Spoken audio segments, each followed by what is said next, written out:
تکبر کا ایک سبب ذات پات ہے، اس طرح ہمارے معاشرے میں چودھری کمی کا تصور ہے، یہ بھی رسول کریم کی تعلیمات سے بے خبری ہے۔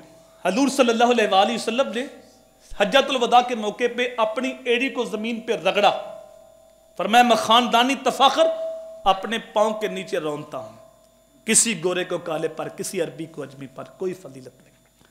اِنَّ أَكْرَمَكُمْ عِنْدَ اللَّهِ أَتْقَاكُمْ، جو زیادہ متقی ہے، پرہیزگار ہے، وہی عزت کے لائق ہے۔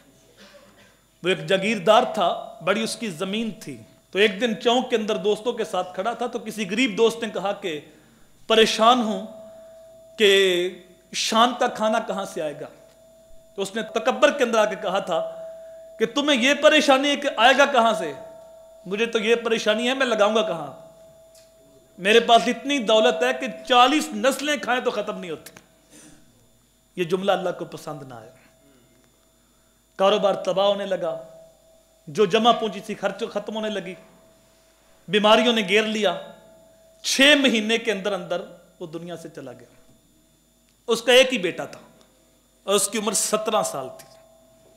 اب 17-18 سال عمر ہو اور اوپر باپ کا سایہ بھی نہ ہو تو دولت بے شمار ہو، تو پھر اس کے جذبات کو کون روکے؟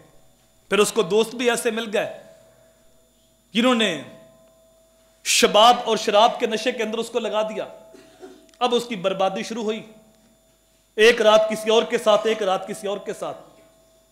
پھر کوئی ایسا دوست بھی اس کو مل گیا کہ یہاں کیا ہے، زندگی کا مزہ تو بیرون ملک ہے، نائٹ کلب کے اندر جو ہوتا ہے وہ بھی بتا دیا گیا۔ اب اس نے بیرون ملک کے ٹکٹ خریدے اور یہاں سے زمین بیچتا، بیرون ملک جاتا، اور وہاں جب دولت ختم ہوتی تو پھر آتا، یہاں سے پھر زمین بیچتا، پھر بیرون ملک جاتا۔ اب نشے کی لت پڑی تھی، ہر روز عیاشی تھی، بیماریوں نے گھیر لیا، دولت ختم ہونے لگی۔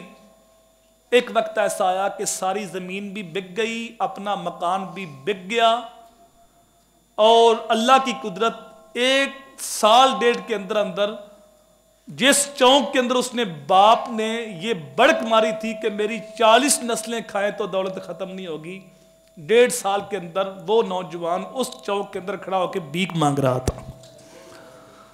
اگر اللہ دینا جانتا ہے تو اللہ لینا بھی جانتا ہے، تو کبھی بھی آپ کے اندر تکبر نہ آئے۔ جو بھی اللہ نے دیا اس پہ شکر ادا کرو، بانٹنا سیکھو، بانٹو گے تو بڑھے گا، چاہے وہ آپ کے پاس علم ہے، آپ کے پاس دولت ہے، آپ کے پاس ہنر ہے، آپ کے پاس روحانی نور ہے، اس کو بانٹتے جاؤ، اللہ اور عطا کر دے گا۔